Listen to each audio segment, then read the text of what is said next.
പിത്താശയ കല്ലുകൾക്ക് എന്തൊക്കെ ടെസ്റ്റുകളാണ് ചെയ്യേണ്ടത്? പിത്താശയ കല്ലുകൾക്ക് പ്രധാനമായും അൾട്രാസൗണ്ട് സ്കാനും രക്തപരിശോധനകളുമാണ് ചെയ്തു വരുന്നത്. ഇതിൽ അൾട്രാസൗണ്ട് സ്കാനിൽ നമ്മൾ നോക്കുന്നത് പിത്താശയത്തിൽ കല്ലുകളുണ്ടോ, പിത്താശയത്തിൻ്റെ കല്ലുകൾ പോയി വായ അടഞ്ഞിട്ടുണ്ടോ, പിത്താശയത്തിൻ്റെ ഭിത്തിക്ക് കട്ടി കൂടിയിട്ടുണ്ടോ, പിത്താശയത്തിന് ചുറ്റും നീർക്കെട്ടുണ്ടോ, അൾട്രാസൗണ്ട് പ്രോബ് രോഗിയുടെ വയറിൽ വയ്ക്കുമ്പോൾ രോഗിക്ക് വേദന വരുന്നുണ്ടോ, ഇത്രയും കാര്യങ്ങളാണ് നമ്മൾ അൾട്രാസൗണ്ടിൽ കണ്ടുപിടിക്കാൻ ശ്രമിക്കുന്നത്. ഇതുകൂടാതെ നമ്മൾ ചെയ്യുന്നത് രക്തപരിശോധനകളാണ്. ഇതിൽ പ്രധാനമായും വരുന്നത് CBC അഥവാ കംപ്ലീറ്റ് ബ്ലഡ് കൗണ്ട്സ് എന്ന ടെസ്റ്റാണ്. ഇതിൽ നമ്മൾ പ്രധാനമായും നോക്കുന്നത് വൈറ്റ് ബ്ലഡ് സെൽസ്, അതിൽ തന്നെ ന്യൂട്രോഫിൽസ് എന്ന കോശങ്ങളുടെ അളവാണ്. ഇത് കൂടിയിട്ടുണ്ടെങ്കിൽ അത് സൂചിപ്പിക്കുന്നത് പിത്താശയത്തിൽ കല്ല് വന്ന് ബ്ലോക്കായി കെട്ടിക്കിടക്കുന്ന പിത്തത്തിൽ അണുബാധ ഉണ്ടായിട്ടുണ്ട് അഥവാ കോളിസിസ്റ്റൈറ്റിസ് എന്ന കണ്ടീഷൻ ഉണ്ടായിട്ടുണ്ട് എന്നതാണ്. ഇതുകൂടാതെ രണ്ടാമതായി ചെയ്തു വരുന്ന രക്തപരിശോധനയാണ് liver function test. Liver function ടെസ്റ്റിൽ നമ്മൾ പ്രധാനമായും നോക്കുന്നത് ബിലിറൂബിൻ, അതിൽ തന്നെ ഡയറക്റ്റ് ഇൻഡയറക്റ്റ് ബിലിറൂബിൻ എന്ന് നമ്മൾ പറയും. അതുകൂടാതെ SGOT SGPT എന്നീ രണ്ട് രസങ്ങളുണ്ട്. ഇതിൽ ബിലിറൂബിനും SGOT SGPTയും കൂടിയിട്ടുണ്ടെങ്കിൽ നമ്മൾ മനസ്സിലാക്കേണ്ടത് പിത്താശയത്തിൽ നിന്നും പിത്തനാളിയിലേക്ക് കല്ലുകൾ ഇറങ്ങിക്കഴിഞ്ഞു എന്നുള്ളതാണ്. പിത്തസഞ്ചിയിലെ കല്ലുകൾക്ക് എന്തെല്ലാമാണ് ചികിത്സാ രീതികൾ? പിത്തസഞ്ചിയിലെ കല്ലുകൾ മൂലം വേദന ഉണ്ടായാൽ കല്ലുകൾ താഴേക്ക് ഇറങ്ങിയിട്ടില്ലെങ്കിൽ പിത്തസഞ്ചി എടുത്തു കളയുക എന്നുള്ളത് തന്നെയാണ് ചികിത്സാ രീതി. ഇത് ശസ്ത്രക്രിയാപരമായി ചെയ്യാവുന്ന ചികിത്സാ രീതിയാണ്. ഇതിനാണ് നമ്മൾ കോളിസിസ്റ്റക്ടമി എന്ന് പറയുന്നത്. ഇത് കീ ഹോൾ വഴി ചെയ്യുകയാണെങ്കിൽ നമ്മൾ ലാപ്രോസ്കോപ്പിക് കോളിസിസ്റ്റക്ടമി എന്ന് പറയും. ഓപ്പണായും ചെയ്യാവുന്നതാണ്, പക്ഷേ സാധാരണയായി ഇത് കീ ഹോളായി തന്നെയാണ് ചെയ്തു വരാറുള്ളത്. അതേസമയം കല്ല് താഴേക്ക് ഇറങ്ങിക്കഴിഞ്ഞാൽ ഒരിക്കലും ആദ്യം തന്നെ പിത്തസഞ്ചി എടുത്ത് കളയരുത്. പിത്തസഞ്ചിയിലെ കല്ല് പിത്തനാളിയിലേക്ക് ഇറങ്ങി അത് കാരണം മഞ്ഞപ്പിത്തവും പനിയും നമ്മൾ മുൻപ് പറഞ്ഞ പോലെ കൊളാൻജൈറ്റിസ് എന്നൊരു കണ്ടീഷൻ ഉണ്ടാക്കുകയാണെങ്കിൽ നമ്മൾ ഒരിക്കലും ആദ്യം തന്നെ ശസ്ത്രക്രിയ ചെയ്ത് പിത്തസഞ്ചി എടുത്ത് കളയരുത്. നമ്മൾ ഏറ്റവും ആദ്യം ഇങ്ങനെയുള്ളൊരു കണ്ടീഷനിൽ ചെയ്യേണ്ടത് എൻഡോസ്കോപ്പി ചെയ്യുകയും ചെറുകുടൽ വഴി താഴെ നിന്ന് പിത്തനാളിയിലേക്ക് കയറി പിത്തനാളിയിലുള്ള കല്ലെടുത്ത് കളയുകയും ആ കല്ലെടുത്ത് കളഞ്ഞതിന് ശേഷം അവിടെ പിത്തത്തിൻ്റെ ഒഴുക്ക് പുനർസ്ഥാപിക്കുവാനായി ഒരു സ്റ്റെൻഡ് ഇടുകയുമാണ്. ആ സ്റ്റെൻഡ് ഇട്ട് കഴിഞ്ഞ് 48 മണിക്കൂറിനുള്ളിൽ ശസ്ത്രക്രിയ വഴി ലാപ്രോസ്കോപ്പി ആയോ ഓപ്പണായോ പിത്തസഞ്ചി എടുത്ത് കളയാവുന്നതാണ്. ഇങ്ങനെ പിത്തസഞ്ചി എടുത്ത് കളഞ്ഞു കഴിഞ്ഞാൽ നമ്മളൊരു 6 മുതൽ 8 ആഴ്ച കഴിഞ്ഞ് ഇതേ രോഗിയെ തിരിച്ചു വിളിക്കും ടെസ്റ്റുകൾ ചെയ്യാൻ. അൾട്രാസൗണ്ടും ലിവർ ഫംഗ്ഷൻ ടെസ്റ്റും ചെയ്തു നോക്കാനാണ് നമ്മൾ രോഗിയെ വിളിക്കുന്നത്. ഇത് രണ്ടും നോർമൽ ആണെങ്കിൽ ഇനിയും ഒരു എൻഡോസ്കോപ്പി ചെയ്ത് മുൻപിട്ട സ്റ്റെൻഡ് നമ്മൾ എൻഡോസ്കോപ്പി വഴി വായ വഴി എടുത്ത് വെളിയിൽ കളയാറുണ്ട്. കല്ലുകൾ താഴേക്ക് ഇറങ്ങിയിട്ട് അത് എൻഡോസ്കോപ്പി വഴി എടുക്കാൻ സാധിച്ചില്ല എന്ന് കരുതുക. അങ്ങനെയാണെങ്കിൽ പേഷ്യൻറ്റിൻ്റെ നില ഗുരുതരമാണെങ്കിൽ നമ്മൾ കല്ലെടുത്ത് മാറ്റാതെ തന്നെ താൽക്കാലികമായ ഒരു സ്റ്റെൻഡ് ഇടുകയും ഇൻഫെക്റ്റ് ആയി കിടക്കുന്ന പിത്തത്തിന് കുടലിലേക്ക് ഒഴുകാൻ ഒരു വഴി ഉണ്ടാക്കി കൊടുക്കുകയും ചെയ്യുന്നു.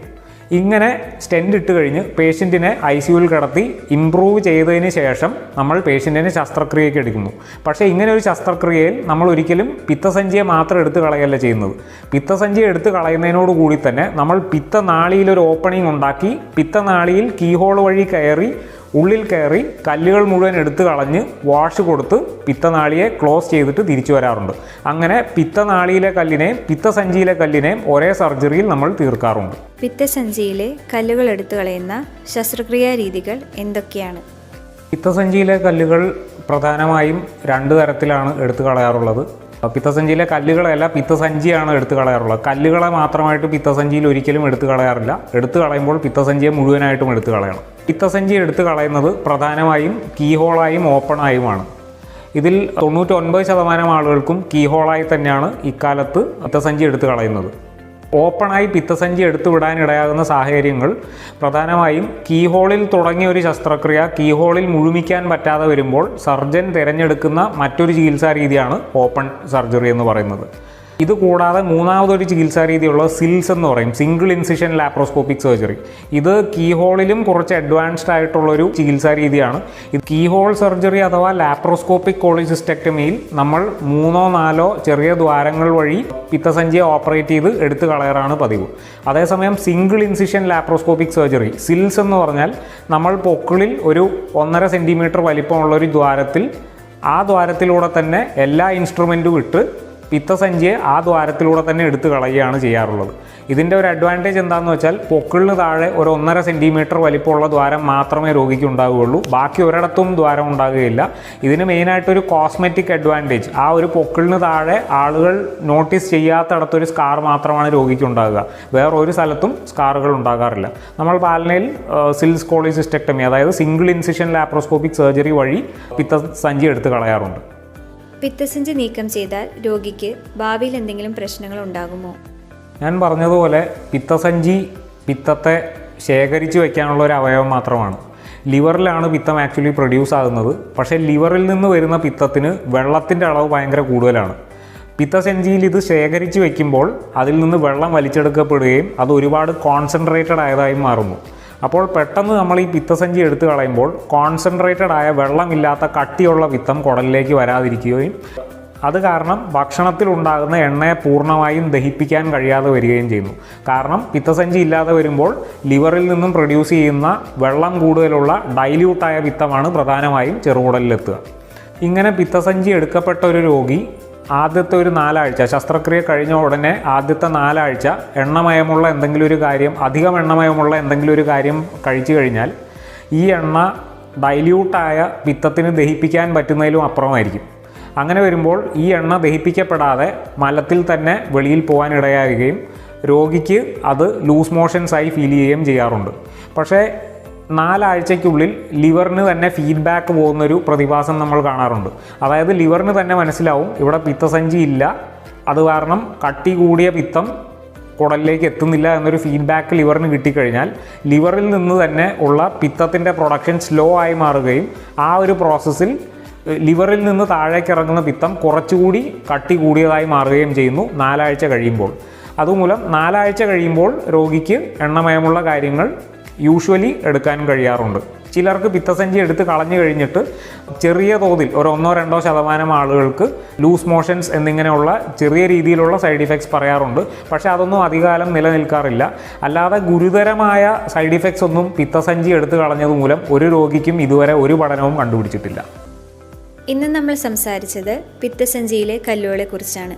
ഇത്രയും വിവരങ്ങൾ പങ്കുവച്ച ഡോക്ടർക്ക് നന്ദി.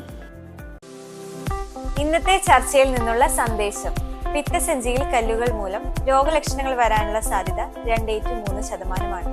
ഇങ്ങനെയുള്ള സാഹചര്യത്തിൽ പിത്തസഞ്ചി എടുത്തു കളയണോ വേണ്ടയോ എന്ന തീരുമാനം രോഗിക്കെടുക്കാം. അതേസമയം ഒരു തവണ രോഗലക്ഷണങ്ങൾ വന്നാൽ രണ്ടാമത് രോഗലക്ഷണങ്ങൾ വരാനുള്ള സാധ്യത 20-30%.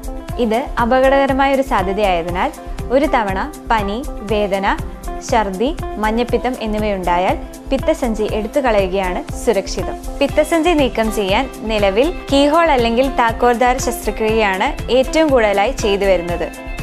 ചുരുക്കം ചില സാഹചര്യങ്ങളിൽ മാത്രമേ തുറന്ന വലിയ മുറിവുകളിലൂടെ പിത്തസഞ്ചി നീക്കം ചെയ്യാറുള്ളൂ. ഒരു തവണ കല്ലുകൾ കണ്ടുപിടിച്ചു കഴിഞ്ഞാൽ രോഗലക്ഷണങ്ങൾ വരാതിരിക്കാൻ എണ്ണമയമുള്ള ആഹാര പദാർത്ഥങ്ങൾ ഒഴിവാക്കുക. പിത്തസഞ്ചിയിലെ കല്ലുകൾ പിത്തനാളിയിലേക്ക് ഇറങ്ങിയാൽ പനി, മഞ്ഞപ്പിത്തം എന്നിവ ഉണ്ടാവുകയും ജീവഹാനിക്ക് വരെ സാധ്യതയുണ്ടാവുകയും ചെയ്യും. ആദ്യം പിത്തനാളിയിലെ കല്ലുകൾ എൻഡോസ്കോപ്പി വഴി നീക്കം ചെയ്ത് സ്റ്റെന്റ് ഇട്ടതിനു ശേഷം മാത്രമേ പിത്തസഞ്ചി ശസ്ത്രക്രിയ വഴി എടുത്തു കളയാൻ സാധിക്കൂ. ഈ വിവരങ്ങളൊക്കെയും എല്ലാവർക്കും ഉപകാരപ്രദമായെന്ന് വിശ്വസിക്കുന്നു. മറ്റൊരു വിഷയമായി വീണ്ടും stay tune. This is Angela, sign of.